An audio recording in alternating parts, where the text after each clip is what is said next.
Glory to God. सर्वशक्तिमान परमेश्वर के नाम की महिमा हो।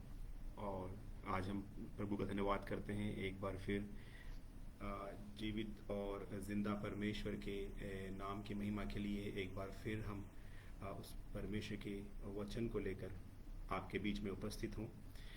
इसके लिए प्रभु धन्यवाद करते हैं। आइए हम प्रार्थना करें कि आज के सेशन में परमेश्वर हमें अनुग्रह और कृपा करें। पिता, हम आपका धन्यवाद करते हैं कि आपने हमें अपनी अनुग्रह और अपने पवित्र आत्मा की सामर्थ्य में आपने हमें चलाया है और आज आपने हमें खड़ा किया है। परमेश्वर, आज हम जिंदों की भूमि में जिंदा हैं, इसलिए आपका हम धन्यवाद करते हैं। Praise Lord. प्रभु की स्तुति हो, प्रभु की महिमा हो। जलाल और महिमा और आदर और सम्मान सब कुछ प्रभु यीशु मसीह आपको मिलने पाए और आपका हम धन्यवाद करते हैं।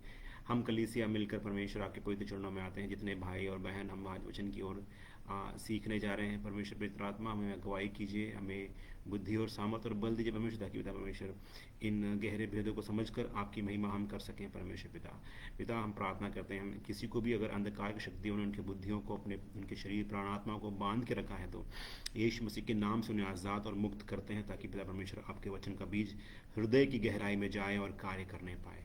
पिता, आपका हम धन्यवाद करते हैं। पिता, आपकी अनुग्रह और आपकी कृपा मांग लेते हैं। हम पर दया कीजिए, हम पर अनुग्रह कीजिए। यीशु मसीह के सामर्थ्य, जलाली, बाबरकत, फतेहमंद और अब तक रहने वाले महान और पवित्र नाम में सारी प्रार्थना विनती मांगते हैं। सुनो रहे हमसे कबूल कर। आमीन आमीन। आप सबों को जय मसीह की, प्रभु यीशु मसीह के नाम की महिमा हो। और मैं प्रभु का धन्यवाद करता हूँ आज एक बार फिर परमेश्वर के जीवित वचन को लेकर आपके सन्मुख में प्रवेश में पेश होने के लिए प्रभु ने मुझ पर अनुग्रह और कृपा किया। इसके लिए मैं प्रभु का तहे दिल से धन्यवाद करता हूँ। धन्यवाद परमेश्वर का। और जो शक्ति और सामर्थ प्रभु देता है उसके अनुसार आज हम वचनों की गहराई में जाएंगे। आज का इफिसियों की पत्री, हम जो इफिसियों का जो कलीसिया के बारे में हम सीख रहे थे, प्रकाशित वाक्य की 7 कलीसिया, उसके चौथे भाग में आज हम आए हैं। और चौथा भाग जो है, इस भाग में हम इफिसस की कलीसिया के बारे में सीखेंगे और इसके बाद हम दूसरे भाग में दूसरी कलीसिया के बारे में सीखने जाएंगे। और आज ये आखिरी भाग है इफिसस कलीसिया के बारे में। और जब हम इसमें सीख रहे हैं तो हम एक बार फिर प्रकाशित वाक्य दूसरा अध्याय उसका 1 से लेकर 7 तक जिसे हमने पढ़ा है, ये आपके स्क्रीन में है। और इसमें यूँ लिखा हुआ है, प्रकाशित वाक्य 2 का 1 से लेकर 7 तक इसमें लिखा है कि इफिसस की कलीसिया के दूत को यह लिख कि जो 7 तारे अपने दाहिने हाथ में लिए हुए और सोने के 7 दिवटों के बीच में फिरता है, वो यह कहता है कि मैं तेरे काम और तेरे परिश्रम और तेरे धीरज को जानता हूँ, और यह भी कि तू बुरे लोगों को तो देख नहीं सकता, और जो अपने आप को प्रेरित कहते हैं और है नहीं, उन्हें तूने परख कर झूठा पाया। और तू धीरज धरता है और मेरे नाम के लिए दुख उठाते उठाते थका नहीं। पर मुझे तेरे विरुद्ध यह कहना है कि तूने अपना पहला सा प्रेम छोड़ दिया है। सो सचेत कर कि तू कहाँ से गिरा है, और मन फिरा और पहले के समान काम कर।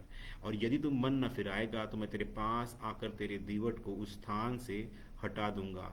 पर हाँ, तुझ में यह बात है कि तू निकलियों के कामों से घृणा करता है, जिसे मैं भी घृणा करता हूँ।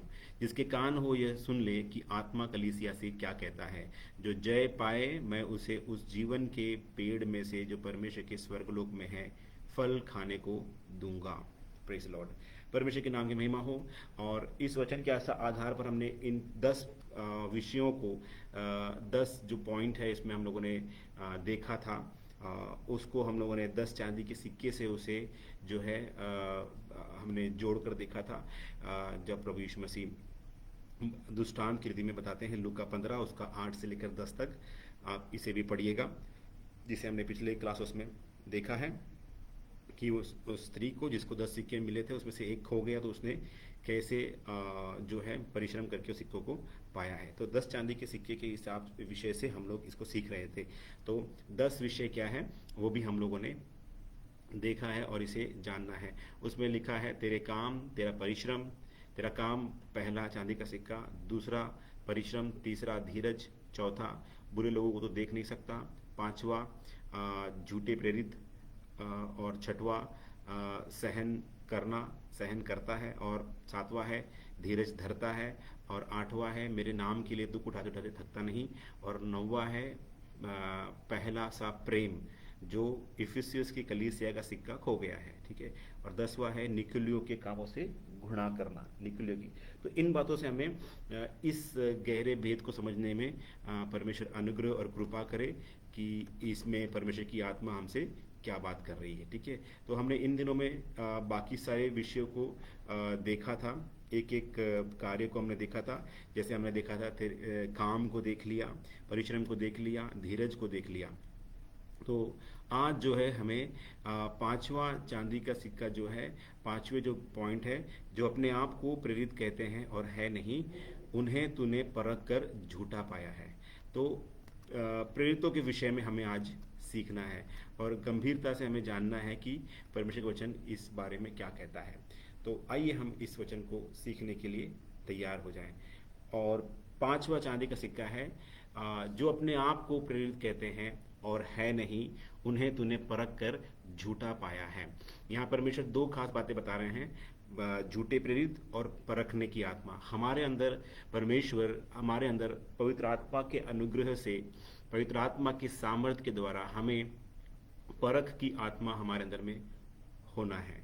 इस बात के लिए हमें प्रार्थना करना है कि परमेश्वर हमें परख की शक्ति दे, परखने की शक्ति दे, सामर्थ्य दे, ताकि हम परख पाएं कि कौन सा प्रचारक सही है, कौन से प्रेरित सही है, कौन से शिक्षक सही है, कौन सी शिक्षा सही है, कौन से भविष्यवाणियां सही है, क्या है। और जो आजकल जिन जिन विषयों में इस दुनिया जा रही है, जिस तरह से लोग जा रहे हैं, उसे हमें बहुत ही गंभीरता से, बहुत ही सीरियस होकर इस विषय को हमें समझना है। वरना हम उनके साथ में, हो सकता है गलती से भी उनके साथ में हम अगर उस दौड़ में हम निकले, तो हो सकता है हम सियोन के इस पवित्र दौड़ से हम डिपार्ट हो जाएं, अलग हो जाएं, और खुदा से जो है हम धीरे धीरे अलग हो जाएं। क्योंकि ये मनुष्य की बुद्धि से बनाया हुआ उपदेश हमें नाश की ओर ले जाता है, मनुष्य की सोच के अनुसार बनाया हुआ उपदेश हमें नाश की ओर ले जाता है।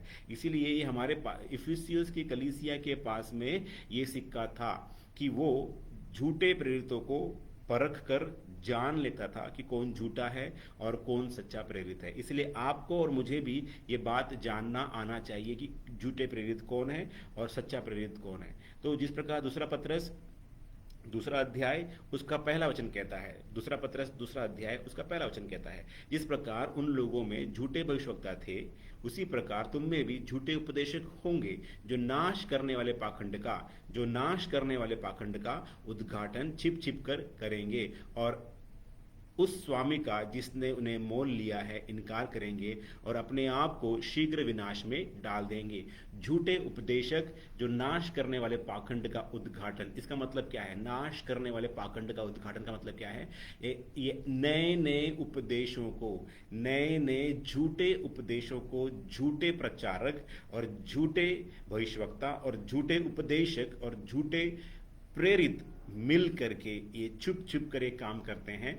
और ये काम सामने आकर इसलिए नहीं कर सकते हैं क्योंकि उन्हें सवालों का जो सवालों का जो तीर उनके ऊपर लगेगा उसका वो जवाब दे नहीं पाते हैं। तो कई बार ऐसे होते हैं, ऐसे उपदेशक मिलते हैं जिनको पूछा जाता है और सवाल किया जाता है तो वो सामने से भाग खड़े होते हैं, वो जवाब दे नहीं पाते, यहाँ वहाँ इधर उधर की बातें करते हैं। जिस प्रकार जैसे सांप जो है रेंगते हुए अपने भागता है और बहुत तेजी से भागता है अपने बिल की ओर, उस प्रकार ऐसे जो है सांप के पिल्ले हमारे सामने बहुत से खड़े होंगे। इसीलिए आपको और मुझे पवित्र कलीसिया, सियोन की पवित्र कलीसिया, प्रभु यीशु मसीह की पवित्र दुल्हन, तंग रास्ते में चलने वाले हर एक विश्वासी कड़ाई के साथ, गहराई के साथ, मजबूती के साथ, सामर्थ्य के साथ ऐसे सांप के पिल्लों के सामने खड़े होकर इनको मुंह तोड़ जवाब देने के लिए आपके पास पूरी तरह से शक्ति होना जरूरी है। इसीलिए ये परख की आत्मा हमारे अंदर में होना बहुत जरूरी है,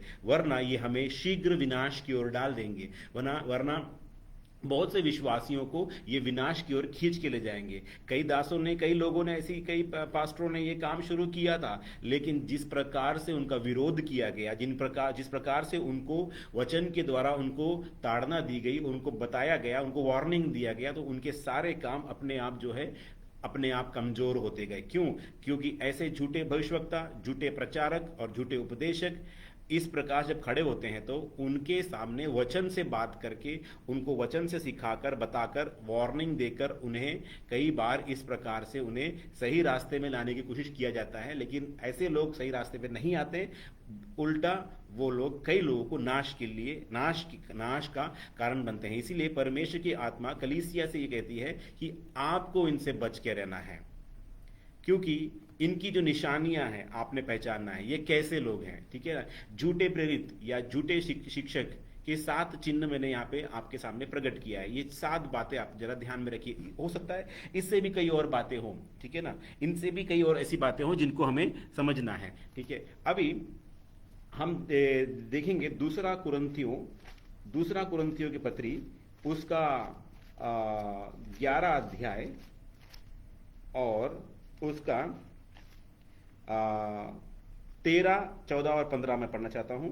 दूसरा कुरिन्थियों 11 का 13, 14, 15। क्योंकि ऐसे लोग, दूसरा कुरिन्थियों 11 का 13, 14 और 15, क्योंकि ऐसे लोग झूठे प्रेरित और छल से काम करने वाले और मसीह के प्रेरितों का रूप धरने वाले हैं। मसीह के प्रेरितों का रूप धरने वाले हैं। यह कुछ अचंभे की बात नहीं, क्योंकि शैतान आप भी ज्योतिर्मय स्वर्गदूत का रूप धारण करता है। इसीलिए यदि उसके सेवक भी धर्म के सेवकों का रूप धारण करे तो कोई बड़ी बात नहीं, परंतु उनका अंत उनके कामों के अनुसार होगा। Praise the Lord.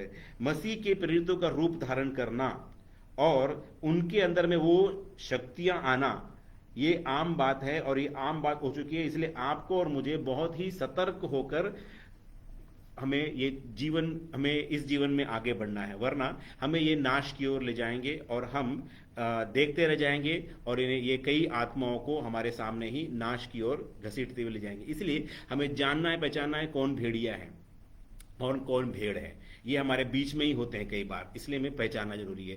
तो झूठे प्रेरित और शिक्षकों की 7 निशानियां और चिन्ह है। पहला जो है मनुष्य को खुश करने वाले। जी हाँ, ये मनुष्य को खुश करने वाले हैं, ये परमेश्वर को नहीं वरन मनुष्य को खुश करते हैं। इसलिए पौलुस भी कहता है कि ऐसे लोग मनुष्य जो खुश करते हैं वो श्रापित हो।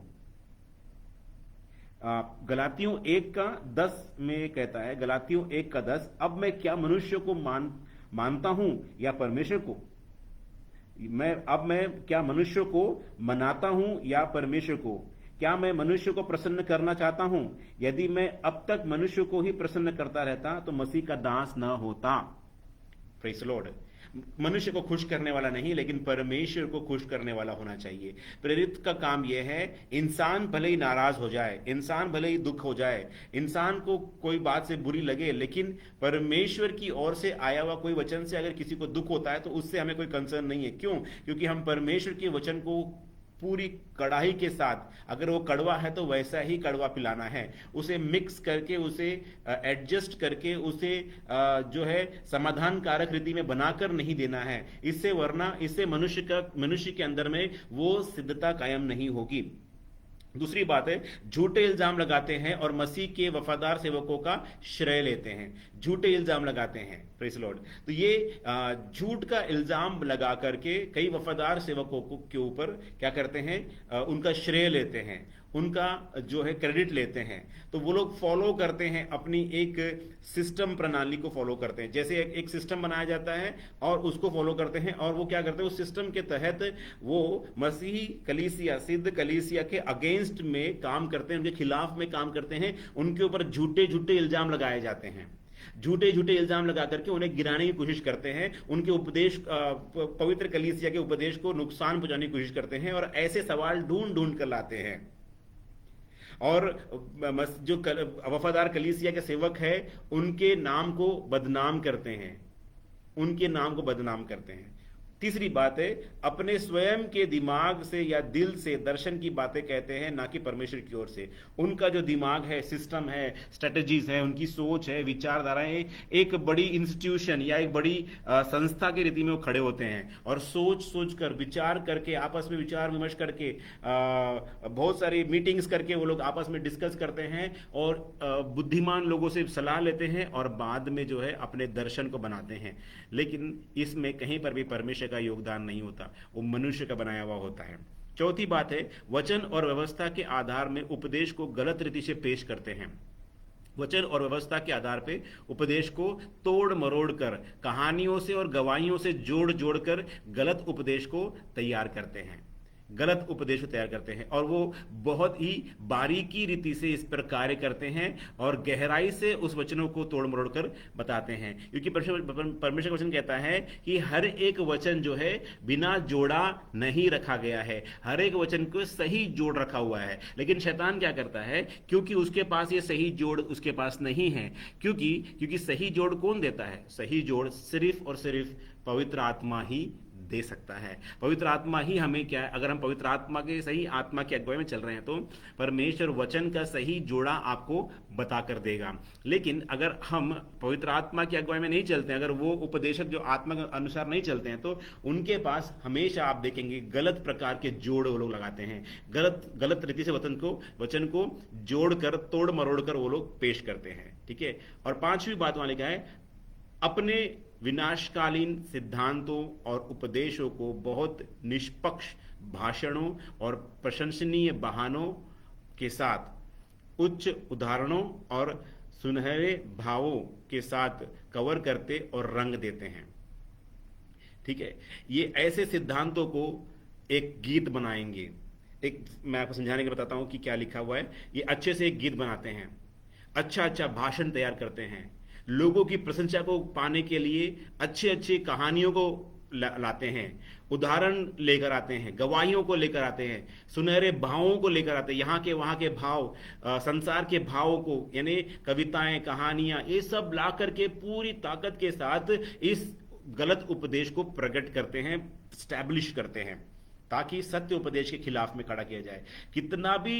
कितनी भी उसकी तरफ बुद्धि से लगाकर, योजना बनाकर, सिस्टम बनाकर और बहुत ही अच्छा जो है प्रचार या भाषण या विचार या गवाहियों को प्रकट किया जाए, अगर वो झूठ है तो वो झूठ है, वो गलत है तो गलत है। ठीक है ना। सत्य हमेशा जीतता है, समय लगता है लेकिन सत्य हमेशा जीतता है। हमें सत्य में खड़े रहना है। छठवीं पॉइंट वहां लिखा है, अपने प्रचार में आत्माओं को जीतने के तुलना में मनुष्य पर अपने विचारों की जीत के लिए अधिक प्रयास करते हैं। आत्माएं जीतना उनके लिए टारगेट नहीं होता, उनके लिए टारगेट ये होता है कि किसी न किसी प्रकार जो हम दर्शन में चल रहे हैं, जो हम विचार में चल रहे हैं, वो विचार हमें लोगों को कन्विंस करवाना है, उनको मनाना है, वो मान ले, जो हमारी बातें हैं वो लोग मान ले, भले ही उनकी आत्मा नाश की ओर जाए, उनका कोई कंसर्न नहीं होता। हमारी संस्था में जुड़ना है, हमारे इंस्टीट्यूशन में जुड़ना है, हमारे साथ जुड़ के काम करना है, ये उनकी विचारधारा होती है। लेकिन परमेश्वर की सिद्ध कलीसिया का विचार ये नहीं होता। कलीसिया में जुड़े या ना जुड़े, परमेश्वर के सत्य उपदेश को जानकर आत्मा बचाना हमारा प्राथमिकता है। ये प्राथमिकता को छोड़कर अंधकार की शक्तियां इस प्रकार के नाना प्रकार के विचारों को, उपदेशों को और नाना प्रकार के डॉक्ट्रिन्स हो, उपदेश हो, शिक्षक हो, सिखाए जाने, ऐसे लोगों को तैयार करके कई प्रकार से लोग अपने वचनों को कन्विंस करते हैं या आपको मनाते हैं। ऐसे लोगों को तैयार किया जाता है। ये झूठे उपदेशक अपने लिए बहुत सारे अच्छे अच्छे शिक्षकों को ढूंढ के तैयार करते हैं, टीचर्स तैयार करते हैं, जो घर घर जाकर सिखाते हैं, घर घर जाकर सिखाते हैं। तो ये गलत उपदेश है, ये गलत है। तो आप अगर सही विश्वास में चल रहे हैं, वचन सही जानते हैं, तो ऐसे लोगों को आप क्या करेंगे? आप उनका बहिष्कार करेंगे, आप उन्हें कैंसिल करेंगे, रिजेक्ट करेंगे। क्यों? क्योंकि आपके पास जो है वो सत्य उपदेश है, सच्चा उपदेश। अगर आपके पास में अगर कोई सच्चा उपदेश लेकर आता है तो वो आशीषित है। लेकिन अगर वो गलत उपदेश जो वचन हमने लेकर आया है, पौलुस कहता है गलातियों पहला अध्याय उसका 6 से लेकर 9 तक जब पढ़ते हैं, गलातियों पहला अध्याय उसका 6 से लेकर 9 तक पढ़ते हैं, मुझे आश्चर्य होता है कि जिसने तुम्हें मसीह के अनुग्रह में बुलाया, उससे तुम इतनी जल्दी फिरकर और ही प्रकार के सुसमाचार की ओर झुकने लगे हो, और ही प्रकार के सुसमाचार की ओर झुकने लगे हो, परंतु वह दूसरा सुसमाचार है ही नहीं। पर अब यह है कि कितने ऐसे हैं जो तुम्हें घबरा देते और मसीह के सुसमाचार को बिगाड़ना चाहते हैं। परंतु यदि हम या स्वर्ग से कोई भी दूत भी इस सुसमाचार को छोड़ जो हमने तुम्हें सुनाया है, कोई और प्रचार तुम्हें सुनाए, तो वो श्रापित हो। तो वो श्रापित है।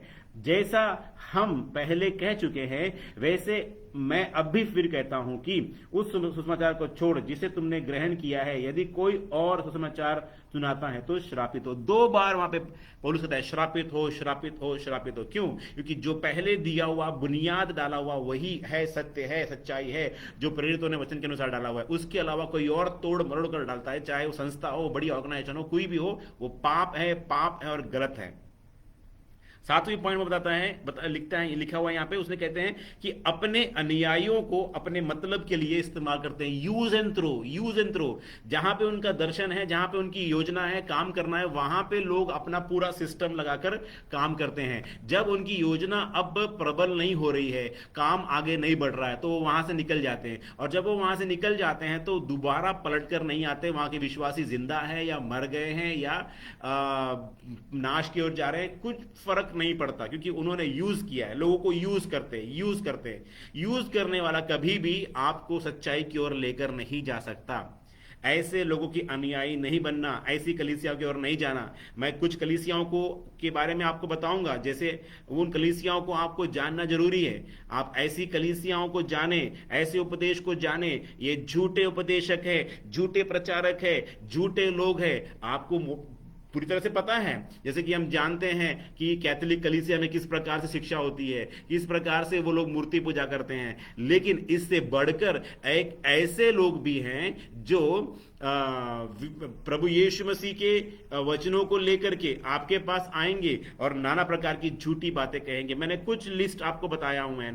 मैंने ये 5 कलीसियाओं को बता रहा हूं कि जो भारत में आजकल ये कार्यरत है। लेकिन इनके उपदेश को जब हम सीखते हैं, इनके उपदेश को जब हम जानने की कोशिश करते हैं, ये सारे मनुष्य के बनाए हुए ठग विद्या, मनुष्य के बनाई हुई ठग विद्या और झूठी विद्या पर आधारित है। यहोवा साक्षी, जो यहोवा विटनेस, इसके यहोवा विटनेस कहते हैं इंग्लिश में, यहोवा साक्षी, इनका उपदेश गलत है। जो कहते हैं प्रभु यीशु मसीह सर्वशक्तिमान परमेश्वर नहीं है, ठीक है ना। इस प्रकार से कई ऐसी शिक्षा है। मैं इनके ऊपर नहीं जाना चाहता, मेरा विषय वो नहीं है, लेकिन मैं आपको अलर्ट करना चाहता हूं, मैं आपको सावधान करना चाहता हूं, मैं आपको बताना चाहता हूं कि ये कलीसियाओं का उपदेश झूठा है। इन कलीसियाओं का उपदेश का बुनियाद मनुष्य की ठग विद्या है। मॉर्मन्स कलीसिया है, मॉर्मन कलीसिया है, और इसमें जैसे लिखा हुआ है कि the church of Jesus Christ of latter day of saints, यानी मॉर्मन कलीसिया। ये कलीसियाएं को हम देखेंगे तो मालूम चलेगा कि उनके उपदेश भी गलत है। यहां पे सेवेंथ डे एडवेंटिस्ट भी लिखा हुआ है, वो भी कलीसिया है, उनका उपदेश भी गलत है। एक और नई कलीसिया स्थापित हो रही है जिसे पूर्वी बिजली कहा जाता है या सर्वशक्तिमान परमेश्वर की कलीसिया कहा जाता है। ये भी झूठे उपदेश के अनुसार चलती है। ये सब जो कलीसियाएं हैं, ये अपने मनगढ़ंत कहानियों को बना करके लोगों के सामने में प्रकट कर रहे हैं। इसीलिए आप अगर सावधान नहीं होंगे तो हो सकता है हम में से कोई भाई उस कलीसिया को ज्वाइन करे। मुझे इन दिनों में मुझे पास्टर ने फोन किया और मुझे बताया कि पास्टर जी, हमारे चर्च का एक विश्वासी जो है यहोवा विटनेस की कलीसिया में जाने लगा है और अब क्या करें।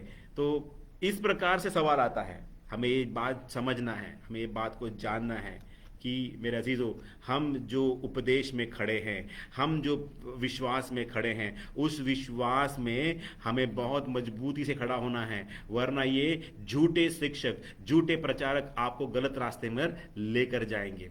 ठीक है ना। Praise the Lord. हम धन्यवाद करते हैं कि विश्वासी अगर उसका जड़ मजबूत है, उसका बुनियाद मजबूत है और वो एक प्रेरित के अधीन में है, एक पास्टर के अधीन में है, गवाहों का बादल उसके ऊपर छाया हुआ है और वो सही उपदेश में चल रहा है, पवित्र आत्मा का अभिषेक पाया हुआ है, अलगाव का जीवन जी रहा है, यीशु मसीह के गुप्त आगमन की बाट जोता है और शिक्षा, प्रेरितों की शिक्षा प्राप्त करता रहता है, रोटी तोड़ता है, संगति करता है, तो मेरे अजीजों, मैं आपसे कहना चाहता हूं कि ऐसा कोई विश्वासी हिलेगा ही नहीं, वो दृढ़ खड़ा रहेगा। हिलने वाले कौन हैं? जो बालक हैं, जो बच्चे हैं, जो दूध पीने वाले बच्चे, दूध पीने वाले बच्चे, दूध पीने वाले बच्चे भटकते हैं। हम कभी नहीं भटकेंगे, क्योंकि परमेश्वर ने जो हमें बुनियाद दिया है वो बुनियाद मजबूत बुनियाद है। Praise the Lord. परमेश्वर के नाम की महिमा हो। इसलिए हम सावधान रहें, इसलिए हम पहले पहचान ले कि सही प्रेरित कौन है और गलत कौन है। मैंने छोटी सी बात में आपको बताया गलत कौन है, लेकिन मेरा मेन फोकस है सच्चे प्रेरित कौन है। तो सच्चे प्रेरित की 7 चिन्ह होते हैं। देयर आर 7 इंपॉर्टेंट साइंस, और बहुत सारे चिन्ह हो सकते होंगे। आप जब पढ़ेंगे और भी आपके बहुत सारे चिन्ह आपको दिखाई देंगे, प्रभु की महिमा हो, आप उसमें और आप उसे रिसर्च कीजिए, आगे बढ़िए। लेकिन कुछ खास बातें मैं आपको बताना चाहता हूं, 7 बातें। प्रेरित कौन है? पहली बात, प्रेरित वो है जो परमेश्वर की ओर से भेजा गया है। सेंट, भेजा गया। प्रेरित जो है वो भेजा हुआ होता है, परमेश्वर से भेजा हुआ होता है, और परमेश्वर की ओर से भेजा गया होता है, उसे कहते हैं सेंट। ठीक है, प्रेज लॉर्ड, परमेश्वर ने उसे भेजा हुआ है। Praise Lord. पहली बात जो बताना चाहता हूं कि परमेश्वर की ओर से प्रेरित की बुलाहट होती है। ठीक है ना, परमेश्वर ने उसे पहले उस प्रेरिताई की सेवकाई के लिए बुलाया होता है, और उसमें इब्रानियों 5:4 में कहता है, इब्रानियों 5:4। ठीक है, प्रेरित कौन होता है? प्रेरित वही होता है जिसे परमेश्वर ने भेजा है, परमेश्वर की ओर से आया हुआ है। ठीक है ना, तो उसमें पहली क्वालिटी क्या होती है? वो बुलाहट में बाहर निकलता है। प्रेरिताई की एक बुलाहट होती है, सेवकाई की बुलाहट होती है, परमेश्वर ने उसको बुलाया हुआ है। इब्रानियों 5:4 कहता है, और यह आदर का पद कोई अपने आप से नहीं लेता, जब तक कि हारून की नाई परमेश्वर की ओर से ठहराया न जाए। परमेश्वर की ओर से ठहराया जाना चाहिए। Praise the Lord. ये पद अपने आप कोई नहीं लेता। कई लोग झूठे में, मुझे उनके नाम को देखते हुए मुझे कई बार हंसी आती, कहते हैं अपने नाम के आगे खुद अपोस्टल लगाते हैं, अपने नाम के आगे खुद प्रेरित लगाते हैं। नहीं, खुद से प्रेरित लगाया हुआ नाम गलत है। परमेश्वर ने पुकारना है, मेरे प्यारे प्रेरित, माय डियर अपोस्टल। हालेलुया। बहुत कम ऐसे प्रभु के दास है जिसके परमेश्वर ने स्वयं पुकार कर कहा है, ये मेरा प्रेरित है, ये मेरा प्रिय प्रेरित है, ये मेरा बेटा है करके।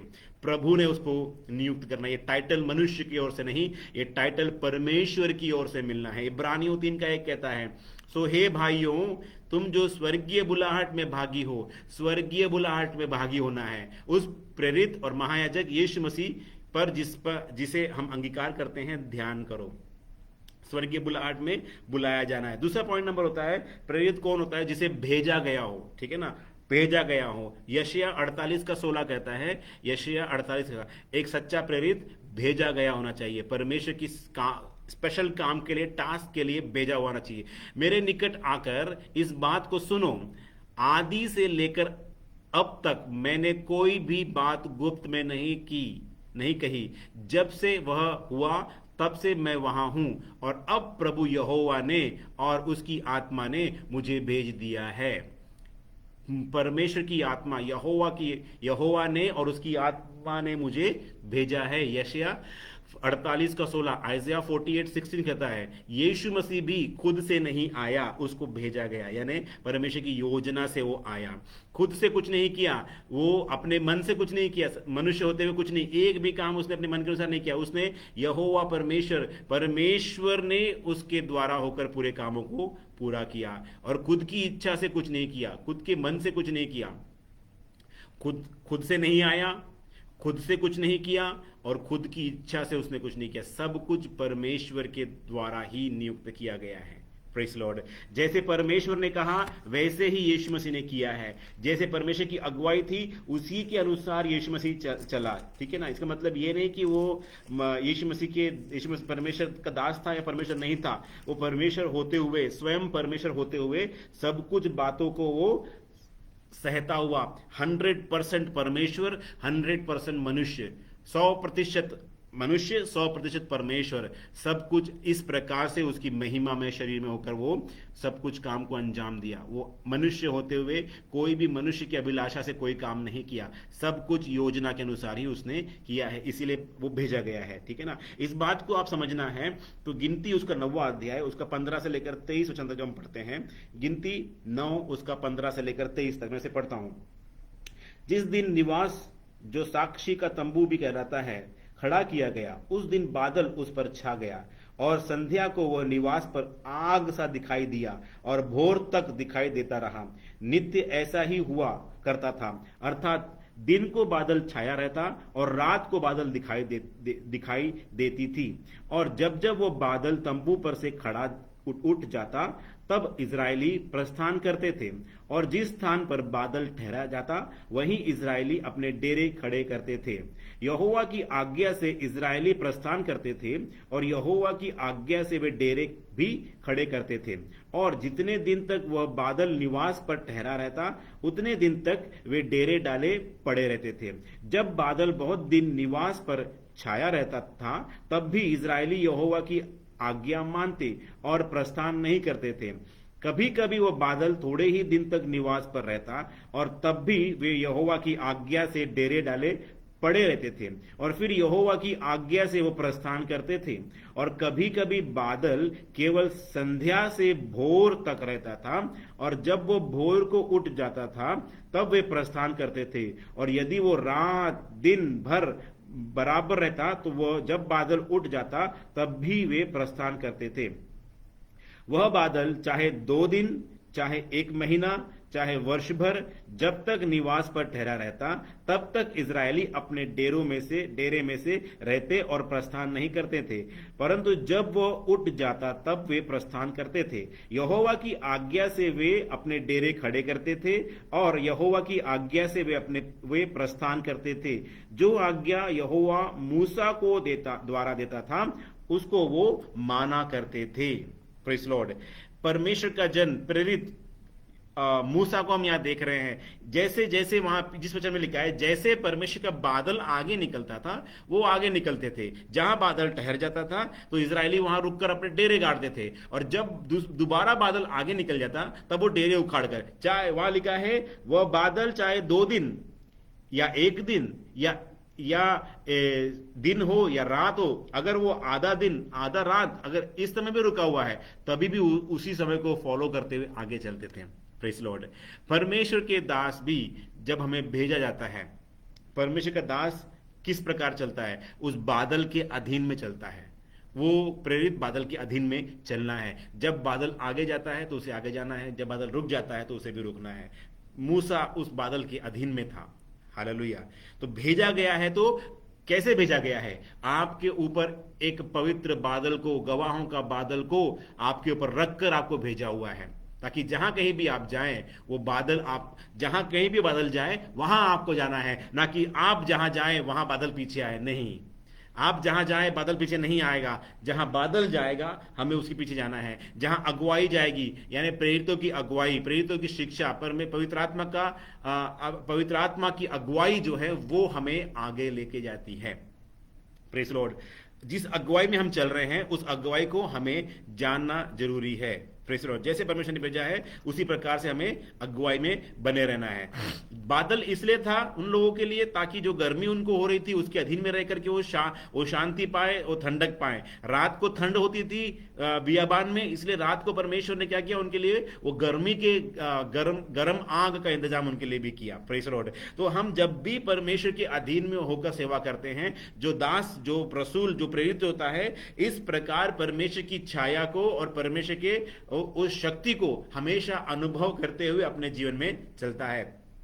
जब भी हमें मालूम चलता है कि हम इस बादल से बाहर गए हैं, मालूम कैसे चलेगा? हमें वो गर्मी महसूस होगी, हमें वो सूखापन महसूस होगा, हमें वो बियाबान महसूस होगा, हमें वो जो है डेजर्ट, और हमें वो डेजर्टपन महसूस होगा, सूखापन महसूस होगा, यानी आत्मिक सूखापन महसूस होगा। और जैसे ही हम बादल के दिन में आते हैं, परमेश्वर का वो अनुग्रह और सामर्थ का बादल हमारे पर घेरे होता है। वचन का भरपूरी, आत्मा की भरपूरी, परमेश्वर की महिमा, उसका जलाल का बादल हमें घेरे हुए रहता है। तो हमें वो शांति, वो शक्ति और वो बल और वो परमेश्वर की महिमा हमारे जीवन में महसूस होते हुए हमें दिखती है। इसीलिए आप और मैं कभी भी इस बादल से डिपार्ट नहीं होना है। अगला जो पॉइंट है, प्रेरित कैसे होना चाहिए? प्रेरित को अभिषिक्त होना चाहिए। अभिषेक, भारी अभिषेक होना चाहिए। प्रेरित के ऊपर परमेश्वर का भारी अभिषेक कायम होना चाहिए। पहला पतरस पहला अध्याय उसका 12 वचन कहता है, उन पर यह प्रकट किया गया। पहला पतरस पहला अध्याय 12 वचन कहता है, उन पर यह प्रकट किया गया कि वे अपनी नहीं वरन तुम्हारी सेवा के लिए ये बातें कहा करते थे, जिनका समाचार अब तुम्हें उनके द्वारा मिला, जिन्होंने पवित्र आत्मा के द्वारा जो स्वर्ग से भेजा गया तुम्हें सुसमाचार सुनाया। और न इन बातों को स्वर्गदूत भी ध्यान से देखने की लालसा रखते हैं। वहां लिखा हुआ है पवित्र आत्मा के द्वारा। तो अभिषिक्त प्रेरित जो है, एक अभिषिक्त होता है जो पवित्र आत्मा के द्वारा भेजा गया, यानी पवित्र आत्मा से परिपूर्ण होता है, जो स्वर्ग से भेजा गया पवित्र आत्मा से परिपूर्ण होता है और परिपूर्ण होकर अपने लोगों को भेड़ों, प्रभु यीशु मसीह की भेड़ों को चारा खिलाता है, उनको भोजन खिलाता है, सुसमाचार देता है, उन्हें वचन खिलाता है, दूध पिलाता है, ठोस वचन खिलाता है, क्योंकि वो परमेश्वर की ओर से भेजा हुआ अभिषेक है, तो वो अभिषेक से आपको हमेशा वो मन्ना खिलाता है। हालेलुया। वो मन्ना आपको कौन दे सकता है? एक अभिषिक्त ही दे सकता है।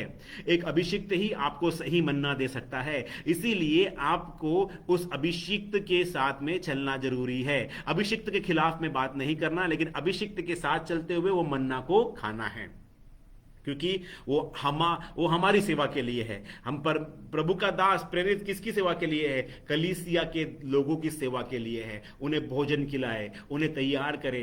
प्रेरित हमेशा, एक अच्छा प्रेरित दूसरे प्रेरित को तैयार करता है। वो अकेला प्रेरित नहीं रहता, दूसरे वचन को सिखाकर परमेश्वर के अभिषेक में बढ़ने के लिए प्रार्थना करता है, ताकि और भी प्रेरित वहां पे खड़े हो जाए। Praise Lord, hallelujah. और चौथा क्वालिटी उसकी क्या है? किसी को शरीर के अनुसार ना समझे। Apostle no man in his flesh. इसका मतलब क्या है? किसी भी मनुष्य को अपने शरीर के अनुसार समझने का मतलब क्या है? दूसरा कुरिन्थियों 15:16 कहता है, हम उसको पढ़ेंगे वचन को। दूसरा कुरिन्थियों 5:16 कहता है, दूसरा कुरिन्थियों 5:16 कहता है, सो अब से हम किसी को शरीर के अनुसार ना समझे, और यदि हमने ये मसीह को भी शरीर के अनुसार जाना था, तो भी अब से उसको ऐसा नहीं जानेंगे। पौलुस का मतलब क्या है? पौलुस क्या क्या समझाना चाहता है? जो हम किसी को भी हम शरीर के अनुसार न समझे, यानी अगर हम सेवा में निकले हैं और अगर कोई प्रेरित को परमेश्वर ने सेवा के लिए बुलाया है, तो उसके पीछे रहने वाले कोई भी पारिवारिक सदस्य को आप अपने प्रेम को नहीं प्रकट कर सकते। अभी आपका जीवन प्रभु यीशु मसीह के लिए समर्पित है। आपका जीवन प्रभु यीशु मसीह के लिए समर्पित है। आपके परिवार के प्रति आपका अट्रैक्शन नहीं होना है। आपके रिश्तेदारों के प्रति आपका अट्रैक्शन नहीं होना है। आपने मसीही प्रेम में होकर कलीसिया के अधिकार को इस्तेमाल करते हुए आप अपने पारिवारिक सदस्य को कोई भी फायदा या कोई भी बेनिफिट आप प्रोवाइड नहीं कर सकते। ये एकदम परमेश्वर के वचन के खिलाफ है। क्यों? क्योंकि जिस अधिकार में हम बैठे हैं, जो प्रेरित वो अधिकार में बैठा है, वो अधिकार से अपने परिवार वालों को फायदा नहीं पहुंचा सकता। इसी का मतलब यही है। तो वो इसीलिए प्रभु यीशु मसीह ने कहा कि जो मेरे पीछे आना चाहे वो अपने सलीब को उठा ले और मेरे पीछे हो ले। Praise the Lord. जो कोई मेरे पीछे आना चाहे वो अपनी सलीब को उठाए और मेरे पीछे हो ले। इसका मतलब क्या है? जब वो मेरे पीछे आना चाहे तो एक बात को ध्यान रखे, चाहे माता हो, चाहे पिता हो, चाहे कोई भी हो, सबको त्याग कर आपको मेरे पीछे आना पड़ेगा। सबको त्याग कर मेरे पीछे आना पड़ेगा। परिवार के सदस्य हो, चाहे हम किसी से भी कितना प्रेम करते हो, चाहे पत्नी हो, चाहे माता पिता, भाई बहन, चाहे कोई भी हो, उन्हें वो स्थान हम नहीं दे सकते। वो स्थान हम उन्हें नहीं दे सकते, क्योंकि हमें परमेश्वर के सन्मुख में चाहे वो भाई हो, बहन हो, सब एक ही है। जिस प्रकार ये यीशु मसीह लूका और उसका 14 उसका 26 में यीशु मसीह कहते हैं, लूका उसका 14 का 26 वचन में यूं लिखा हुआ है, यदि कोई मेरे पास आए और अपने पिता और माता और पत्नी और बच्चों और भाइयों और बहनों वरन अपने प्राण से भी अप्रिय न जाने, तो वो मेरा चेला नहीं हो सकता। और यदि कोई मेरा अपना क्रूस न उठाए और मेरे पीछे न आए, वह भी मेरा चेला नहीं हो सकता। Praise the Lord. प्रभु ने इन बातों को क्लियर कर दिया है कि अगर कोई मेरे साथ चलना चाहे, अपने माता पिता, भाई बहन, इनका त्याग करना है। त्याग का मतलब क्या है? अब हम उन्हें वो प्राथमिक स्थान नहीं दे सकते जो पहले हम देते थे, क्योंकि हमने क्या किया है? क्रूज को उठाया है और यीशु मसीह को के पीछे हम चले हैं। क्योंकि जो कोई अपना प्राण को बचाता है वो उसे खोएगा, और जो कोई अपने लिए अपना प्राण खोएगा वह उसे पाएगा। Praise Lord. मत्ती उसका 16 अध्याय उसका 25 वचन यहाँ कहता है। इसीलिए हम मनुष्य की रीति में हमारे साथ कई रिश्तेदार होते हैं, उन्हें हमें प्रभु का दास यानी प्रेरित वही है जो अपने खून के रिश्ते को भी प्राथमिक स्थान नहीं दे सकते। सेवा में आए हैं तो आपके सामने सेवा में वो संतान, आत्मिक संतान प्रभु देता है। वो आत्मिक संतान आपकी संतान से भी कई गुना बड़ा होता है। आपको प्रभु बहन देता है कलीसिया में, बहन आपकी बहन से बड़ी होती है, आत्मिक बहन आपकी सगी बहन से भी कई गुना बड़ी होती है, आत्मिक माँ आपकी माँ से कई गुना बड़ी होती है, आत्मिक पिता आपके पिता से कई गुना बड़े होते हैं। पूरा परिवार वहां पे आता है। तो एक प्रेरित को कभी भी अपने शरीर के अनुसार किसी को नहीं समझना है। कोई भी फायदा अगर हम उठाना चाहते हैं या उन्हें फायदा हम देना चाहते हैं या उनको हम सपोर्ट करते हैं तो ये पाप कहलाया जाता है। हाँ, हम अगर हमारे माता पिता बुजुर्ग है, उनकी मदद करना है, सहायता करना है, वो बात अलग है। लेकिन आत्मिक रीति में हम कोई भी समझौता उनके साथ में नहीं कर सकते। क्यों? क्योंकि ये वचन के अनुसार खिलाफ में है। जब तक पवित्र आत्मा आपको अगुवाई ना करे, जब तक पवित्र आत्मा आपको समाधानकारी रास्ता ना दिखाए, आपको पवित्रताई से लबरेज होकर प्रभु के सामने समर्पित होकर हर एक फैसला को प्रेरित ने लेना चाहिए। और वही प्रेरित होता है जो अपने परिवार को शरीर के अनुसार नहीं समझता है। पांचवी पॉइंट नंबर 5 है पॉइंट नंबर 5 है, प्रेरित को क्या होना चाहिए? पवित्र जीवन जीना चाहिए। एक प्रेरित को हमेशा पवित्र जीवन, पहला थिस्सलुनीकियों 4:7 कहता है क्योंकि परमेश्वर ने हमें अशुद्ध होने के लिए नहीं परंतु पवित्र होने के लिए बुलाया है। पवित्रताई का जीवन उसे जीना है, उसे पवित्रताई में, सिद्धता में आगे बढ़ना है। शुरुआत की बातें को छोड़कर प्रेरित हमेशा पवित्रताई में सिद्ध होने के लिए अपना जीवन समर्पित करता है। पॉइंट नंबर 6 जो है, प्रेरित को विश्वास का जीवन जीना है। प्रेरित को जीना है विश्वास का जीवन, लाइफ ऑफ फेथ, विश्वास। जिस प्रकार अब्राहम ने विश्वास किया, जिस प्रकार यूसुफ ने विश्वास किया। आप सभी लोग विश्वास जीवन के बारे में आप जानते हैं। इब्रानियों 10:38 कहता है, इब्रानियों 10:38 कहता है, मेरा धर्मी जन विश्वास से जीवित रहेगा। मेरा धर्मी जन विश्वास से जीवित रहेगा और यदि वो पीछे हट जाए तो मेरा मन उससे प्रसन्न न होगा। हमारा प्रेरित, सच्चा प्रेरित वही होता है जो परमेश्वर के बताए हुए निर्देश के अनुसार जीता है, ना कि मनुष्य की अधीनता में जीता है। विश्वास से जीवन जीना है ताकि परमेश्वर का कार्य पूरा किया जाए। पॉइंट नंबर 7 लिखा है, अधिकार के साथ शिक्षा देने वाला। अधिकार के साथ, डर कर नहीं, खौफ के साथ में नहीं, मनुष्य के अधीन में होकर नहीं, लेकिन बहुतायत से एक परिवार बनकर अधिकार के साथ एक पिता की रीति में डांटते हुए और समझाते हुए, प्रेम करते हुए उसे सिखाना है। प्रेरितों का काम 2:42 कहता है, प्रेरितों का बुक ऑफ एक्ट्स 2:42 2:42 कहता है, और वे प्रेरितों की शिक्षा पाने और संगति रखने में और रोटी तोड़ने में और प्रार्थना करने में लौलीन रहे। कलीसिया पूरी लौलीन थी क्योंकि प्रेरित जितने थे वो सभी शिक्षा दे रहे थे। दूसरा पत्रस 3:2 कहता है, दूसरा पत्रस 3:2 कहता है कि तुम उन बातों को जो पवित्र भविष्यवक्ताओं ने पहले से ही कही और प्रभु और उद्धारकर्ता की उस आज्ञा को स्मरण करो जो तुम्हारे प्रेरितों के द्वारा दी गई थी। उन शिक्षाओं को हमेशा याद रखें। तो अगर प्रेरित शिक्षा देते हैं, सिखाते हैं, तो हमें समय समय पे पवित्र आत्मा उन शिक्षाओं को याद दिलाकर हमें लड़कर जय पाने में मदद करता है। मत्ती 3:13-11 कहता है, मत्ती 13:11, मैथ्यू 13:14 कहता है, उसने उत्तर दिया कि तुमको स्वर्ग के राज्य के भेद की समझ दी गई है पर उनको नहीं। जी हाँ, पवित्र आत्मा यही कार्य कर रहा है कि एक सच्चे प्रेरित के द्वारा कलीसिया का भेद, परमेश्वर के वचन का भेद और आने वाले भविष्य में, निकट भविष्य में आने वाले बातों का भेद को खोलकर बताने के लिए प्रेरितों की शिक्षा को प्रभु ने हमारे जीवन में नियुक्त किया है। अगर ये शिक्षा नहीं है तो हमारे जीवन में हमें बहुत सी कठिनाइयों का सामना करना पड़ेगा।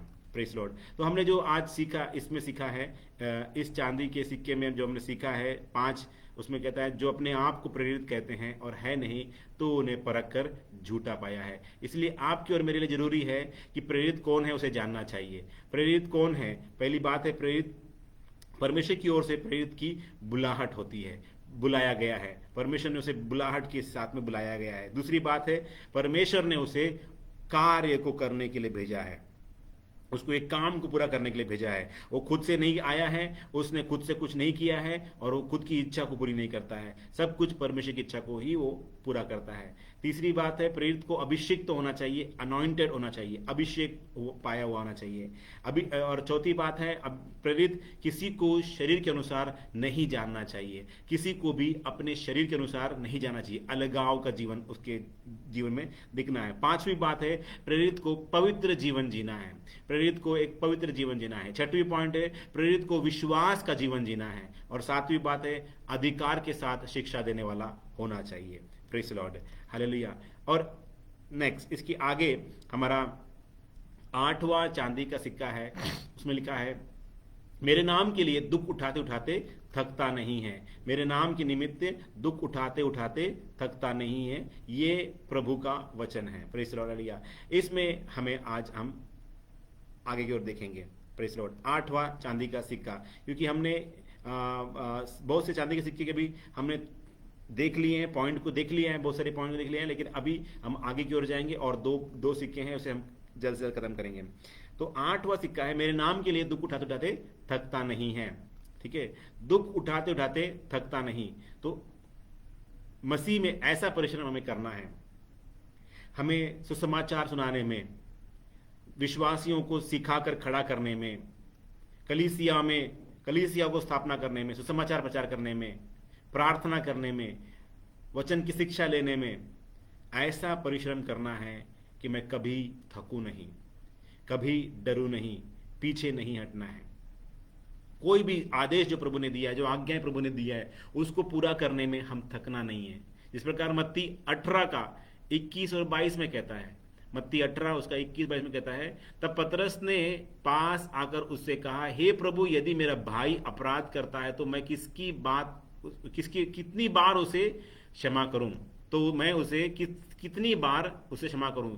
क्या 7 बार तक? यीशु ने उससे कहा, मैं तुझसे यह नहीं कहता कि 7 बार, वरन 7 बार के 70 गुने तक, 7 बार के 70 गुना। यहां यीशु से बता रहे हैं, तो 7 बार का 70 गुना यानी 490 बार की बात बताई जा रही है। ठीक है ना। लेकिन ये समझने वाली, आत्मिक रीति में समझने वाली बात है कि मनुष्य की आयु जो होती है 70 साल की मानी जाती है। ठीक है ना। अगर हम भजन संहिता 90 का 10 पढ़ें, जबूर 90 का 10 हम जब पढ़ते हैं तो उसमें हम देख सकते हैं, वचन के अनुसार लिखा हुआ है कि उस हमारी आयु के वर्ष 70 तो होते हैं, और चाहे बल के कारण 80 वर्ष भी हो जाएं, तो भी उनका घमंड केवल कष्ट और शोक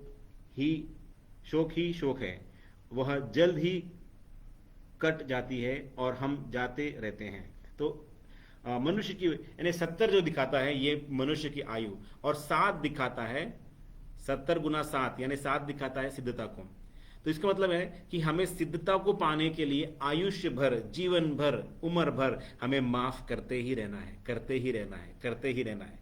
इस माफ करने के लिए जो परिश्रम हमें करना है, इस परिश्रम में हमें कभी थकना नहीं है। हमें निरंतर माफ करते रहना है, क्षमा करते रहना है, क्षमा देना है, माफी देना है। इसमें कोई दुराय नहीं है कि हम 490 बार तक करें, उसके आगे नहीं करें, नहीं, इसका मतलब ये नहीं है। उसका मतलब ये है आयुष्य भर, जीवन भर हमें परमेश्वर के सन्मुख में रहते हुए हर किसी ने जो गलत किया है उसे माफ करते रहना है, हमें थकना नहीं है। इस वचन के अनुसार हम देखते हैं यशायाह 40 का 28 में लिखा है, यशायाह 40 का 28 में लिखा है, उसे हम पढ़ेंगे। यशायाह 40 का 28 में लिखा है, क्या तुम नहीं जानते, क्या तुमने नहीं सुना, यहोवा जो सनातन परमेश्वर और पृथ्वी भर का सृजनहार है, वह न थकता न श्रमित होता है, उसकी बुद्धि अगम्य है, उसकी बुद्धि अगम्य है। तो आपको और मुझे किन किन बातों में ना थकना है, ना श्रमित होना है। हालेलुया। हमें परमेश्वर की निरंतर बाट जोते रहना है, हमें वहां थकना नहीं है। कई ऐसी बातें हैं मेरे अजीजों, हमारे जीवन में कई बार हम थक जाते हैं, आराम करते हैं, बैठ जाते हैं, तो हम पीछे हट जाते हैं। इसलिए वचन कहता है कि जैसे परमेश्वर न थकता है न श्रमित होता है, परमेश्वर की सेवा करने में न थकना है, उसकी कामों को करने में न थकना है। हमें निरंतर मेहनत करते हुए, उसकी सेवा में आत्मा का अभिषेक पाते हुए, चाहे बीमार हो चाहे कमजोर हो, हमें परमेश्वर की सेवा को संपूर्ण करने के लिए थकना नहीं है, श्रमित नहीं होना है। हम देखते हैं लोगों को, कई बार लोग पैसे कमाने के लिए, काम करने के लिए, आराम करने के लिए, ऐश करने के बारे में कभी वो थकते नहीं है। वीडियो गेम खेलते हुए लोग थकते नहीं है, टीवी कंप्यूटर में काम करते समय थकते नहीं है। लेकिन जब वचन की बात आती है, जब वचन सुनाने की बात आती है, तब कई लोग क्या हो जाते हैं, थक जाते हैं, बहुत जल्दी थक जाते हैं, नींद आ जाती है उन लोगों को। लेकिन ये शैतान की ओर से आपको और मुझे प्रभु कहता है, ना तुम्हें थकना है ना श्रमित होना है। जैसा तुम्हारा परमेश्वर ना थकता है ना श्रमित होना है, आपको और मुझे पवित्र आत्मा से वो शक्ति और सामर्थ पाकर हमें बिना थके आगे की ओर बढ़ते रहना है, बिना थके आगे की ओर बढ़ते रहना है, बिना थके हमें आगे की ओर बढ़ते रहना है। Praise Lord. परमेश्वर अपनी संतान की हमसे यही आशा रखता है। हालेलुया। और यही वो आशा रखता है कि हम जयवंत जीवन जिए, हम जय प्राप्त करते हुए आगे बढ़े, जय प्राप्त करते हुए हम आगे बढ़े। Praise Lord. और परमेश्वर का वचन भी इस प्रकार कहता है कि सियोन के निमित्त मैं चुप न रहूंगा और यरूशलेम के निमित्त मैं चैन न लूंगा, जब तक कि उसकी धार्मिकता प्रकाश की नाई और उसका उद्धार जलते हुए पलीते के समान दिखाई ना दे। Press Lord. ना मैं चुप रहूंगा ना मैं चैन लूंगा। ठीक है, वहां परमेश्वर कहता है कि ना वो थकित होगा, ना वो श्रमित होगा, ना वो चुप रहेगा, ना वो चैन लेगा। Press Lord. इसका मतलब यही है मेरे अजीजों, परमेश्वर चाहता है आप और मैं बिना थके, बिना किसी कुड़कुड़ाहट के, बिना किसी आराम के, हमें आखिरी तक दौड़ते हुए चलना है। उत्पत्ति 32:26 में हम देखते हैं याकूब जो है स्वर्गदूत से लड़ते हुए वो कहता है कि तब उसने कहा मुझे जाने दे क्योंकि भोर हुआ जाता है। याकूब ने उसे कहा जब तक तू मुझे आशीर्वाद न दे तब तक मैं तुझे जाने नहीं दूंगा। यही है बिना आराम करे निरंतर प्रयास करते रहना। ठीक है, ये समझाने के लिए मैंने इस बात को आपको प्रकट किया है। जिस प्रकार याकूब निरंतर आशीष पाने के लिए बड़ी लड़ाई को वो लड़ रहा है, बड़ी लड़ाई को लड़ रहा है। इसलिए आपको और मुझे भी चाहिए कि हम परिश्रम करें, हम मेहनत करें और बड़ी जोर के साथ में इस लड़ाई को लड़ें, ताकि आने वाले समय में जब परमेश्वर हमें नियुक्त करे उस सेवा के लिए, उस सेवा को सही रीति से अंजाम दे सकें, सही रीति से हम पूरा कर सकें। Praise Lord. बहुत सी बातें हैं, ठीक है ना। हमें किन बातों में हमें दुख उठाते उठाते थकना नहीं चाहिए, किन बातों में हमें दुख उठाते उठाते थकना नहीं चाहिए। बहुत से दुख हमारे जीवन में आएंगे, तकलीफें हमारे जीवन में आएंगी, परेशानियां हमारे जीवन में आएंगी, लेकिन जो यहोवा की बाट जोते हैं वे नया बल प्राप्त करेंगे, वे उकाब की नाई उड़ेंगे और वे दौड़ेंगे और श्रमित ना होंगे, चलेंगे और थकित ना होंगे। Praise Lord. इसी प्रकार आपको भी प्रभु की आत्मा ये कहती है कि हमें किन किन बातों में हमें थकना नहीं है, हमें किसी बात में थकना नहीं है। हम सब बातों में बढ़ चढ़कर पूरी शक्ति और पूरी सामर्थ के साथ में हमें सेवा करना है। मत्ती 18:21 और 22 में लिखा हुआ, जैसे हम कहते हैं दूसरों को क्षमा करने में हमें कभी थकना नहीं है। हमें ऐसा परिश्रम करना है कि हम श्रमित ना हो। दूसरों को क्षमा करने में ऐसा परिश्रम करें कि हम श्रमित ना हो। Praise Lord. दूसरी बात है, निर्बलों को संभालने में ऐसा परिश्रम करें कि हम श्रमित ना हो। निर्बलों को संभालने में रोमियो प्रेरितों का काम 20:35 में लिखा है, मैंने तुम्हें सब कुछ करके दिखाया कि इस रीति से परिश्रम करते हुए निर्बलों को संभालना और प्रभु यीशु मसीह की बातें स्मरण रखना अवश्य है कि उसने आप ही कहा है कि लेने से देना धन्य है। निर्बलों की को संभालते हुए हमें ऐसा परिश्रम करना है कि हम थकना नहीं है। Praise Lord. रोमियो 14 का 1 और 15 का 1 भी आप लोग इस विषय के लिए पढ़ सकते हैं। और आगे लिखा हुआ है, दूसरों की चिंता करने में ऐसा परिश्रम करें कि हम श्रमित ना हो। पहला थिस्सलुनीकियों 5:12। समय नहीं है पढ़ने के लिए, लेकिन मैं आपको ये वचन देकर जाना चाहता हूं आगे।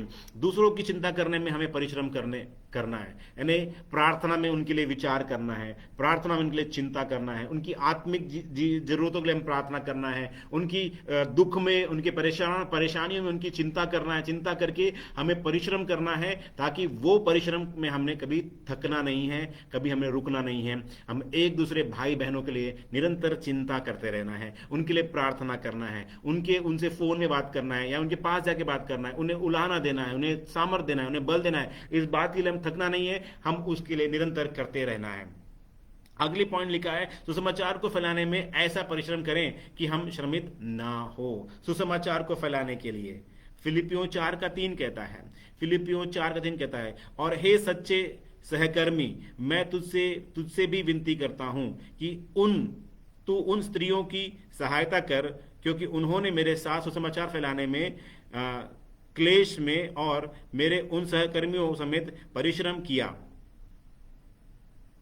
क्लेमेंस और उसमें मेरे उन सहकर्मियों समेत परिश्रम किया जिनके नाम जीवन की पुस्तक में लिखे हुए हैं। सुसमाचार फैलाने में वो परिश्रम किया है। Praise Lord, praise Lord. पहली बात है, क्षमा करने में परिश्रम करना है, निर्बलों को संभालने में परिश्रम करना है, दूसरों की चिंता करने में परिश्रम करना है, सुसमाचार को फैलाने में,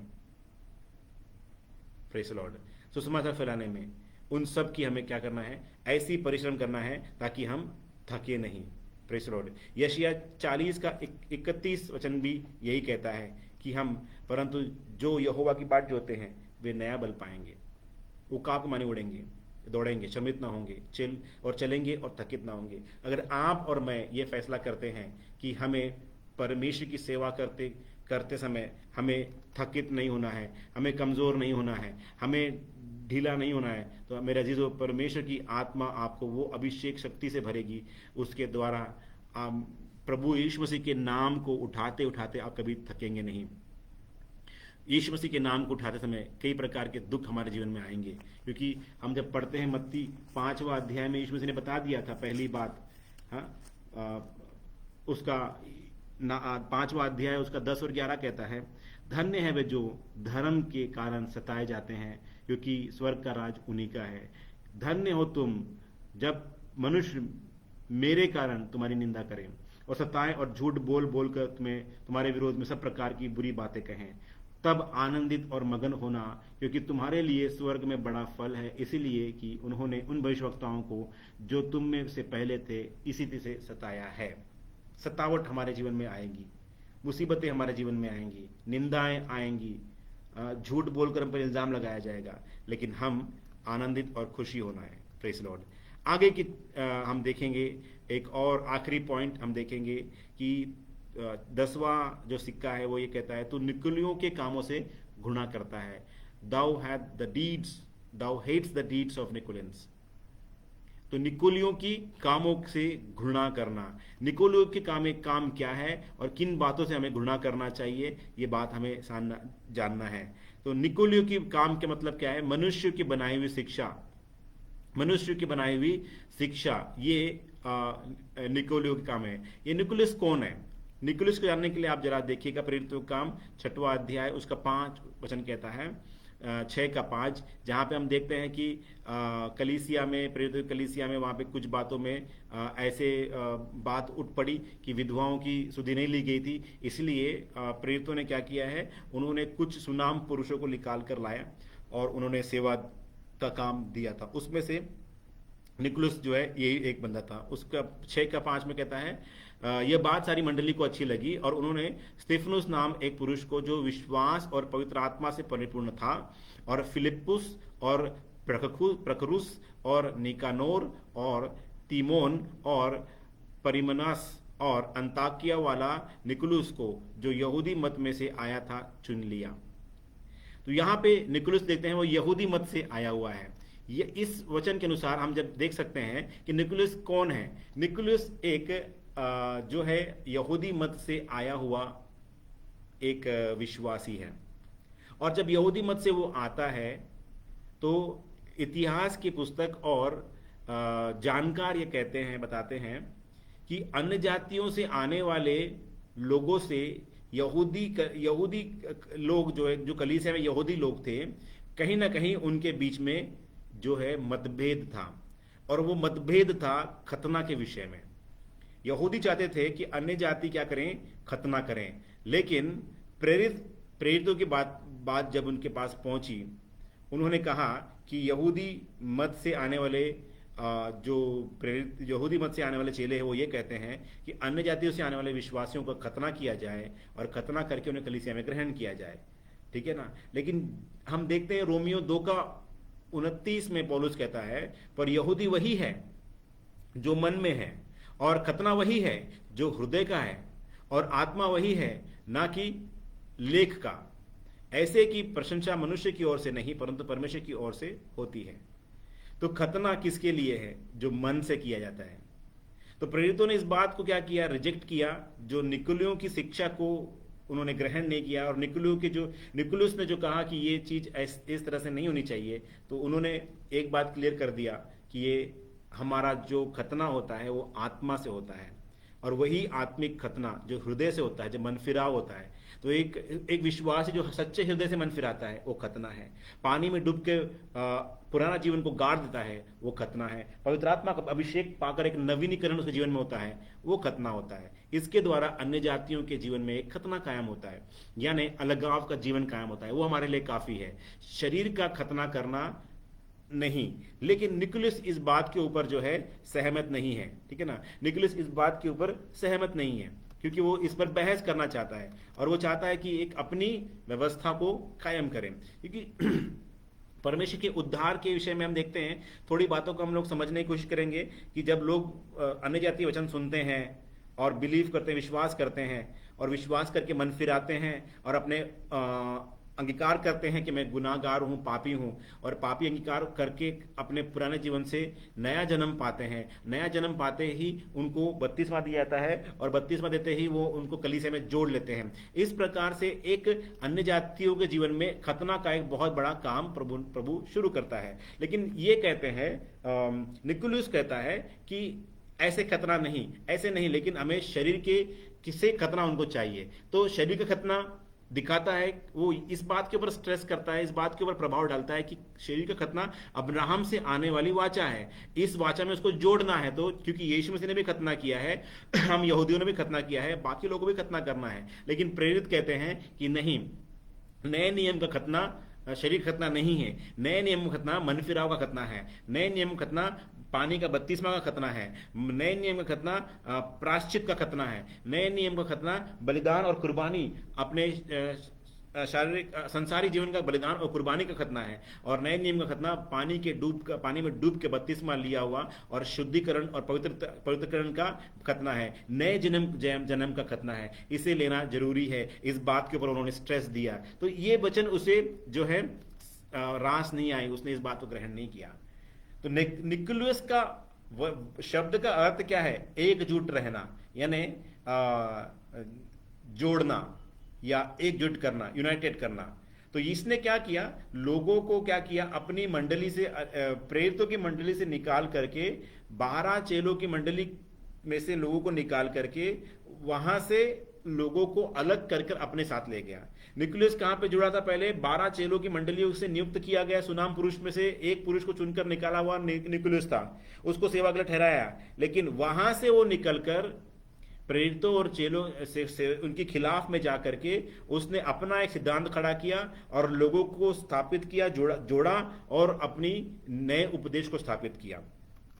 इसीलिए वचन कहता है कि निकलियों से तू गुणा करता है, क्योंकि निकली हमारे बीच में से तो निकले हैं लेकिन वो हमारे है नहीं, वो हमारे है नहीं, ठीक है ना। क्यों?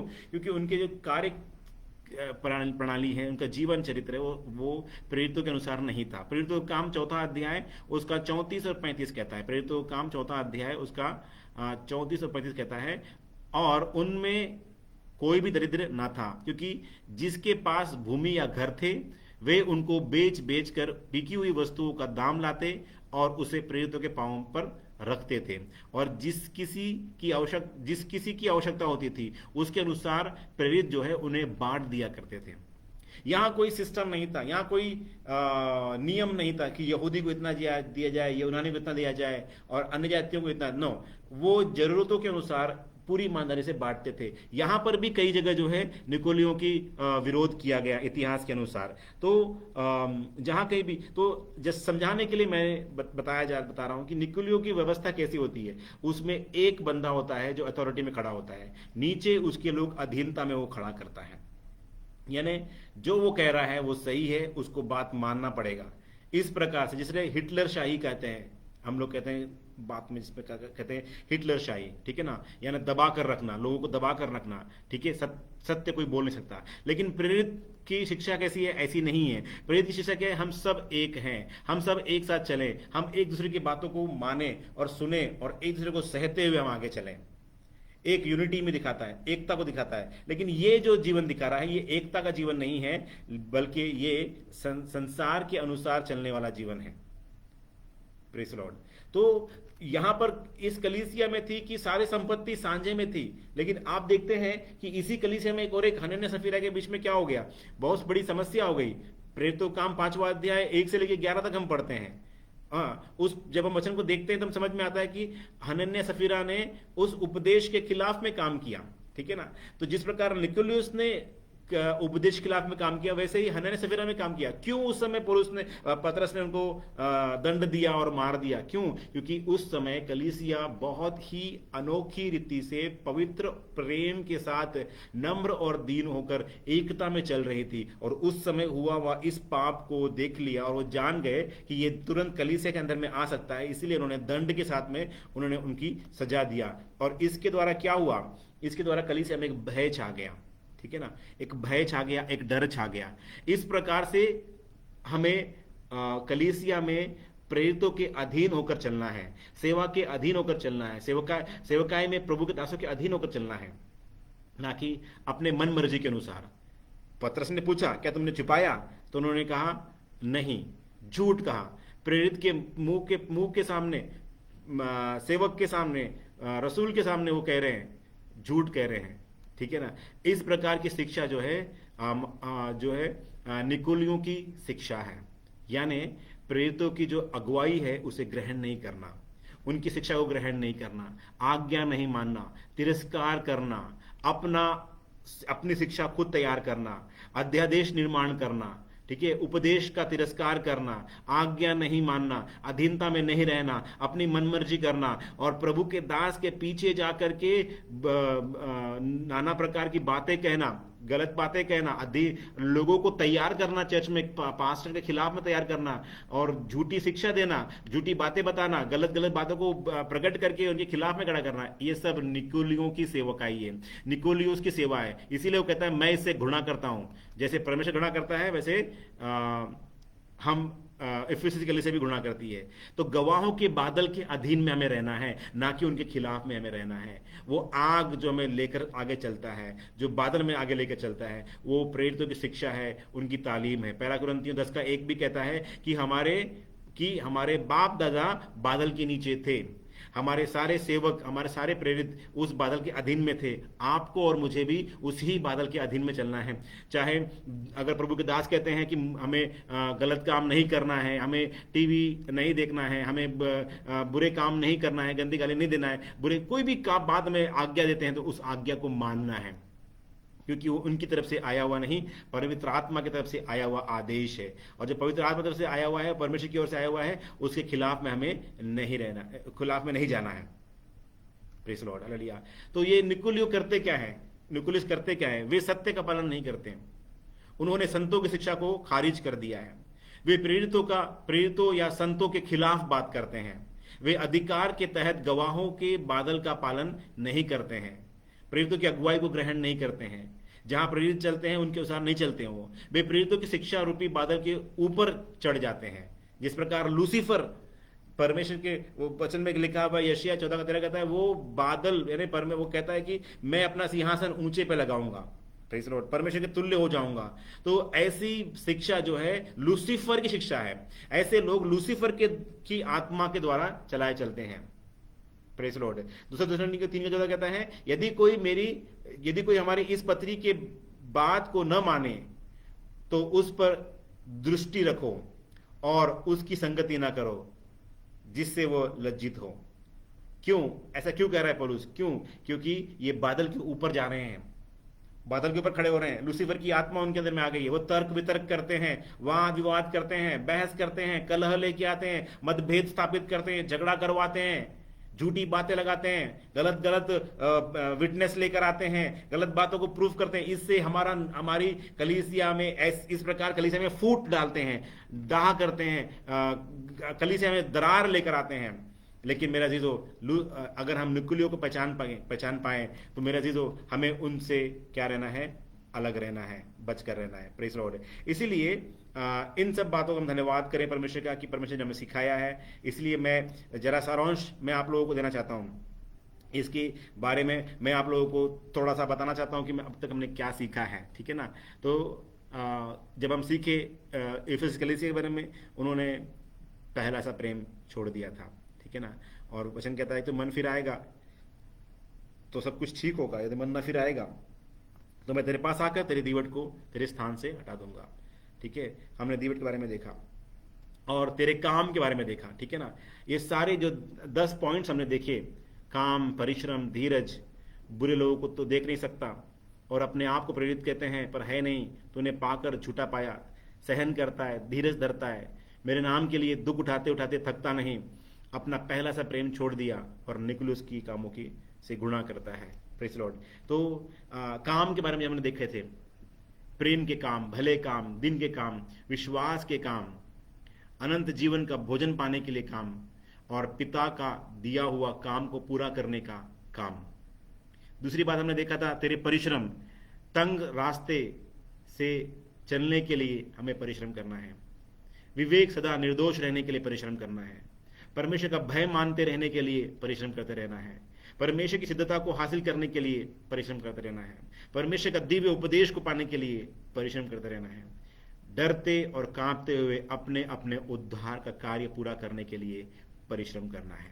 तीसरी बात हमने देखा तेरा धीरज। धीरज में 4 बातों को हमने सीखा। परमेश्वर की महिमा की आशा का धीरज, यीशु मसीह के समान बनने की धन्य आशा का धीरज, धीरज के साथ सिद्ध बनने की धन्य आशा, और चौथा नया यरूशलेम यानी स्वर्ग सियोन में पहुंचने की धन्य आशा, और उस धीरज को हमें थामे रहना है। और हमने उसके बाद में 7वें चांदी सिक्के को देखे थे, धीरज धरता है, जो आपस में जुड़े हुए हैं, इसलिए ये एक ही सीक्वेंस में नहीं आया हुआ है, लेकिन ये आपस में जुड़े हुए हैं, इसलिए मैंने इसे एक साथ जोड़ा है। 3 के बाद 7 आया, 7 में कहता है धीरज धरता है, thou hast patience। तो यह धीरज धरना क्या है? परमेश्वर की महिमा की आशा के लिए हमें धीरज धरना है, पुनरुत्थान की महिमा में आशा के लिए धीरज धरना है, जयवंत मसीह जीवन जीने की आशा के लिए धीरज धरना है। और मुझे आशा है कि यीशु मसीह मुझे जय देगा, इसलिए मैं धीरज से चलता हूँ। मुझे आशा है कि मसीह जरूर बादलों पर आएगा, ये मैं धीरज से थामे रहता हूँ। मुझे आशा है कि यीशु मसीह मुझे अपने साथ स्वर्ग सियोन में ले जाएगा, मेरी आशा है। मुझे आशा है कि मैं यीशु मसीह के साथ समान बनूंगा, इसीलिए मैं धीरज धरता हूँ। मुझे आशा है कि यीशु मसीह के आगमन में मैं मृत्यु में से जी उठूंगा, मृतकों में से मैं जी उठूंगा। पुनरुत्थान की आशा मेरे जीवन में है। हालेलुया। और चौथी बात को हमने देखा, चांदी का सिक्का, उसमें लिखा है तू बुरे लोगों को देख नहीं सकता।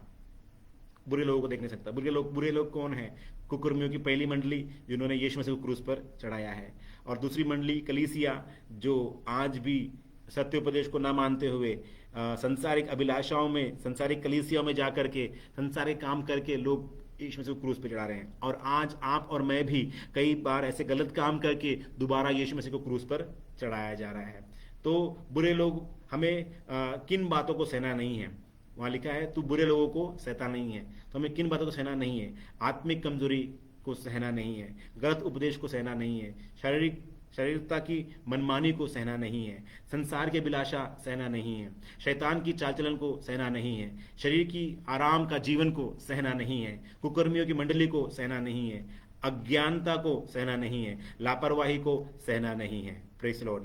हमें इन पर जय पाते हुए आगे बढ़ना है। छठवां सिक्का दिखाया जाता है, तू सहन करता है, यानी कौन सी बातें सहन करता, दाउ हैज बॉर्न, यानी हमारे अंदर में दो सहन शक्ति है, ठीक है।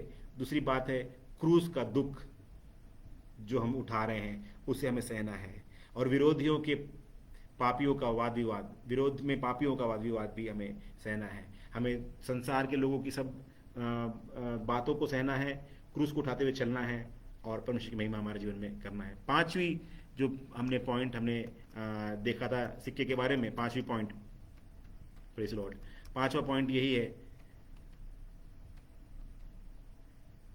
जो अपने आप को प्रेरित कहते हैं और है नहीं, जिसे हमने आज देखा था कि जो प्रेरित है, जो अपने आप को प्रेरित कहते हैं पर है नहीं, उन्हें तूने परख कर झूठा पाया है।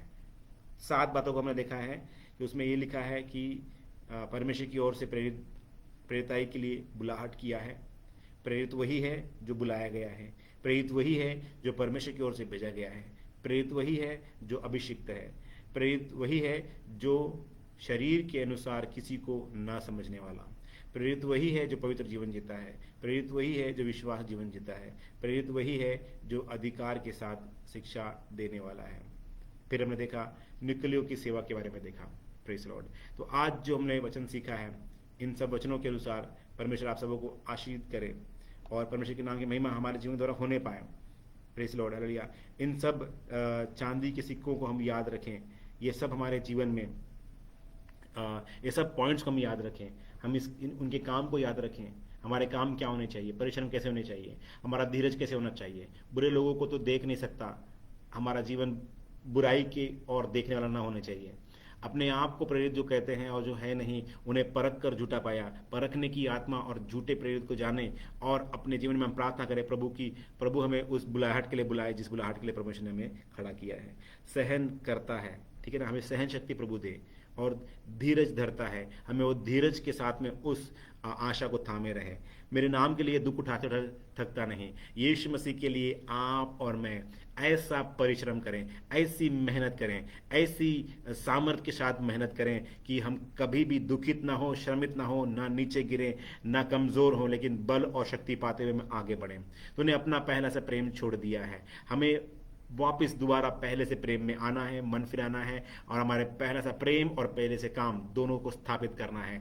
परमेश्वर के नाम की महिमा हो। और निकलियों के कामों से हमें घृणा करना है। निकलियों काम यानी मनुष्य के बनाए हुए शिक्षा को हमें ग्रहण नहीं करना, उसे समझकर जानकर उसे कैंसिल करके हम आगे बढ़ते रहना है। आइए हम प्रार्थना करें प्रभु से, उसकी स्तुति करें, उसकी महिमा करें। हम धन्यवाद करते हैं। Praise the Lord. प्रभु आपकी स्तुति हो, धन्यवाद करते हैं पिता। Praise Lord, praise Lord, praise Lord. Thank you Jesus. धन्यवाद, धन्यवाद, धन्यवाद, धन्यवाद, धन्यवाद, धन्यवाद। Hallelujah, hallelujah, glory to God. प्रभु आपका धन्यवाद करते हैं कि आज आपने अपने वचन के द्वारा हमसे बातें की परमेश्वर लिया, और कई हमारे काम अभी तक सही नहीं हुए हैं, हमने सही परिश्रम नहीं किया है, हमारा धीरज परमेश्वर कमजोर है, हमारे अंदर सहन शक्ति बहुत कमजोर है, हमें परखने की आत्मा नहीं है परमेश्वर पिता। हम दुख उठाते उठाते हम थक जाते हैं प्रभु, और हमारा पहला सा प्रेम कमजोर हो गया है, और कई बार निकुलियों के समान चरित्र हमारे अंदर में आते हैं, हम खिलाफ में बातें करते हैं, बुरी बातें करते हैं। प्रभु हमें क्षमा कर, हम पर रहम कर, हम पर दया कर, हम पर अनुग्रह कर, अपने पवित्र आत्मा का सामर्थ्य हमें दे, हमें शक्ति दे, हमें बल दे परमेश्वर, ताकि एक एक वचन को हम सीख पाएं और अधिकार से आपकी सेवा कर सकें। प्रभु आपका धन्यवाद करते हैं कि आपने शक्ति और बल और सामर्थ्य दिया कि आज का प्रचार हम पूरा कर सकें और इस वचनों को हम सीख पाएं। प्रभु आपके नाम की महिमा हो, हम पर अनुग्रह और अपनी कृपा का हाथ बढ़ाए रखें। सारी प्रार्थना विनती हमारा उद्धार करता यीशु मसीह के नाम से मांग कबूल कर, आमीन। आप सबों को जय मसीह की। प्रभु आपको आशीष करे। मरानाथा, प्रभु यीशु मसीह शीघ्र आने वाला है। गॉड ब्लेस यू, और प्रार्थना करते रहे हमारे लिए। जय मसीह की।